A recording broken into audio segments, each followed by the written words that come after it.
loss. Someone asked, told me to ask you, how did Vanderbilt do in the NCAA golf tournament? Huh. I don't know. You do know. I know. We're the second seed in the whole nation. I'm talking about golf. Yeah. Y'all gag me. You know.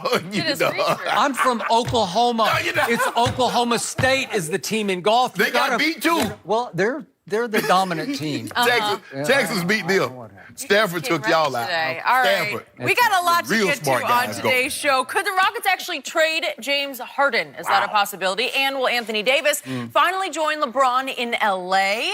Shannon? Well, we also have Kings point guard De'Aaron Fox in studio, but first we will talk NBA Finals. After a lot of days off for both teams, Game 1 is finally here for the Warriors and Raptors in Toronto. The Raptors are a slight favorite tonight despite making their first ever trip to the NBA Finals. On the other hand, the Warriors are in their 5th straight finals and are trying to win their 3rd title in a row, but have to play Game 1 without Kevin Durant, who is still out with a strained calf. So, Shannon, who you got? Who wins tonight? Might surprise some people, Skip. I'm going to take the Raptors. Why would that surprise you? I'm taking them big, though. Yeah? Yeah, double digits. Double digits? 10. Okay. Well, you're barely in double digits, so you're not even, like, convincingly in double digits. The line, hold on, they're only favorite. You do understand. Have to speak with the courage of your convictions. First of all, go 15. No. I love how you try to do this. Yeah. You do realize this is the 2-time defending. Double digits by 10. 10. Okay. That's double. Is that double digits? Barely qualified. It's okay. Okay. I think they win. I just like what I'm seeing from the Raptors. What I've seen over the last 3 games, Van Fleet, Norman Powell, Serge Ibaka. This is the kind of production that they got the last 3 games that they had gotten all year. This would explain why when Kawhi Leonard sat down 22 games, they were still able to go 17-5. So that lets you know that this is a very good bench team. So maybe he's being a little overrated? Is that possible? No. Well, you just threw the stat out there. 17-5 is pretty great, right? But he's been unbelievable. He's been everything it's advertised. He's been better than advertised. Until the 4th quarter. Go ahead. But the only really concern that I have is that how much can they play Marc Gasol, because the matchup with him, when they go to their small lineup, is he going to be able to guard Draymond? So Serge Ibaka might have to play more minutes because he's a better matchup for Draymond than, say, Marc Gasol. But I just believe the 9 days that the Warriors have had off, Skip, that's a long, long time. I don't know if we've seen a team have this kind of rest. So I believe they'll be a little rusty. Now, they were in a great rhythm. They played Sunday. Yeah, it had been over for the Raptors. But the long layoff and the length of the Raptors, I think that's going to be a problem. It's going to be very interesting to see how these matchups. Now, I haven't heard a whole lot about Iggy. They have declared Durant out. Boogie Cousins is questionable. They hadn't really said a whole lot about Iggy, so we don't know how that calf is. But if he plays, I'm assuming... it's his Achilles. That's what they said. You're right. That's what it is. I mean, that's even worse than a calf to me. Very much so. I believe if he's able to go, Iggy will start the game on Kawhi. And probably Clay will start on Siakam. Maybe. And then they'll go, go for mix and match. Right, mix and match. And vice versa, I think that's the same. I think Kyle Lowry starts. But with that being said, I'm going to take the Raptors by 10 tonight and get this party started. Get this party started. Yep. Even though I think you picked Golden State in 6. I did. Is it the Golden State party that's going to get started? And I believe on yesterday's show, you told me that Golden State was going to win Game 1, but I can't keep up because you flip and you flop. I flipped, but I saw Kevin Durant.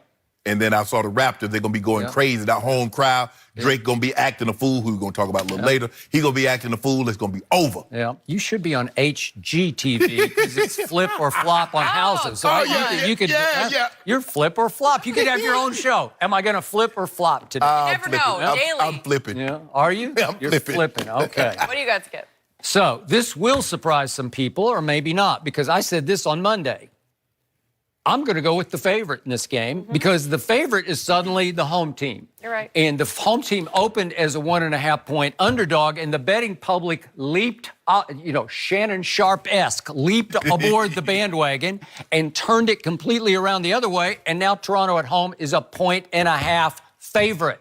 That's a big betting swing. That's a big swing. That 3-point swing.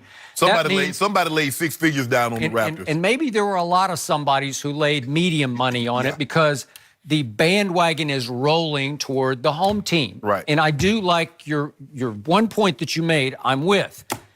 Golden State has had 9 days off. It's too many days off. So I believe Golden State will lose this game more than Toronto will win this game.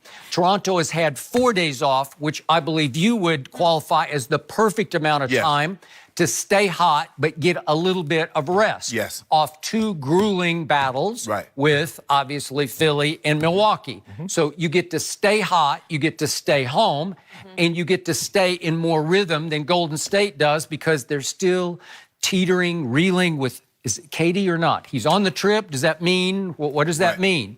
And by the way, I'm going to throw this subplot out there because the plot is going to thicken tonight if the Raptors do take care of business at home, because all of a sudden I think KD is going to come into some play for game 2.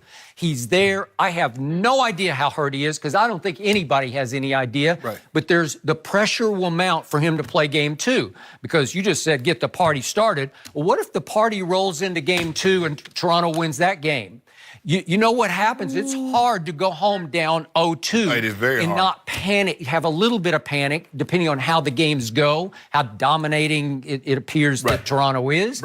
Well, I think Kevin Durant is going to come back into play hugely, even starting in game 2. You might be right, Skip, because we haven't seen this team be down 0-2. This is only the second time in this playoff run of theirs, the 5 straight championships, that they've not had home court. This series and Houston last year. Only twice. Let that sink in for a second. So they're in uncharted territories, especially in the finals. So we don't know, because normally they get it home, Oracle gets the rolling, and they normally blow people out, with the exception of that first game where they had to go to overtime. Steve Kerr first year there with the Cavaliers. All the other game 1s have been wipeouts. I got it. So, big picture, I'm going to stick with, again, my pick was I got Golden State in 7 in the big picture. You got Golden State in 6. Okay, I'm going in 7. I think it's going to be a roller coaster, all-time classic of a series. Up and down, back and forth, and I'll go right on record. I believe Golden State will win game 2. But game 1, here's why they're going to win it. And it's not going to be all because of number 2. I'm sure he will play pretty well.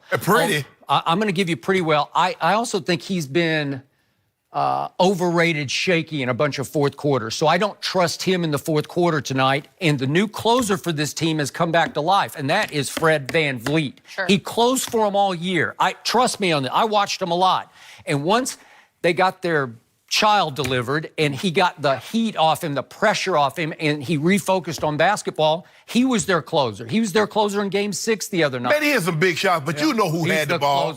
Claw had it. Claw scored 2 baskets, one fast break dunk that was just unstoppable, and a lucky 3. That's what he did in the fourth quarter. Period, end of Toronto erupted. Okay, so this is my point about Toronto that people are completely missing. The best defensive team in the playoffs these eyes have seen is Toronto. The best defensive team. They're way better on defense than the Warriors are on defense. Obviously, the Warriors are better on offense. But they have the antidote to the Warriors' offense because this team, again, I'm going to say it one more time. You have 2 former defensive players of the year in number 2 in Gasol. And number 2 won it twice. So you have 3 trophies on your side, right? You have a Danny Green who has made all defense. He was second team, but he made all defense. Prediction for tonight. Danny Green has been he just roller coasters in his career. I know his game. He's been in a slump. I say he fires his way out of the slump tonight. He'll make 4 threes tonight, and it will allow them to keep him on the floor to play defense, because what happened against Milwaukee, he went so cold, you had to say, we can't play him. You just got to yank him fast. What did he play in game 6? It seemed like he played 14 minutes, okay? And then Siakam. Trust me, he should have made all defense this year. That's how dominating of a defender he is. Well, look, and then we throw Ibaka on top of that. He once led the league in block shots, and he's an all-defensive kind of player, okay? Well, the back line of that is so strong with those three guys, and then you got number 2 out on the perimeter. You got lockdown going on here. Yeah, they're long. This is tough. And Anunoby, we haven't even mentioned his name, but last year he was one of their best defenders. Who took LeBron the whole series? I know LeBron did some good things. I got some it. good. I know I got it, but he was a rookie. He was a rookie out of Indiana. Well, I think he's going to play either tonight or game 2. Sunday. We haven't even brought up his name. Right. He's 6'8", 230. He is long and he is strong. So you don't think that's going to add to their defensive domination? Yes. Okay. And they're going to need it. Okay. And for the most part, they can switch everything with the exception of Gasol, but Siakam and Kawhi and Kyle Lowry. And so even when it comes to Ibaka, they can switch a lot of things. The question is, how much can they play Marc Gasol, and can he punish them down low? Yes. But he's not that. No, he can punish them on defense. That's all that really matters. He's not the post-up guy. He's not a joker. He's not a Nurkic. He's not that kind of guy anymore. No, but if you ask him to make 2 threes a game, you watch him make them. Okay? Well, he might be able to do that. I think they might need a little bit more than 6 points from him if they're going to win this final. Okay, now let's look at playoff experience. Nobody is focusing on Toronto is loaded with playoff experience. In fact, it's equal or maybe even a little more overall as a team than Golden State's playoff experience. Number 2, Danny Green have played in 2 finals and 5 conference finals. That's a lot. Then look at Ibaka. He's played in 100.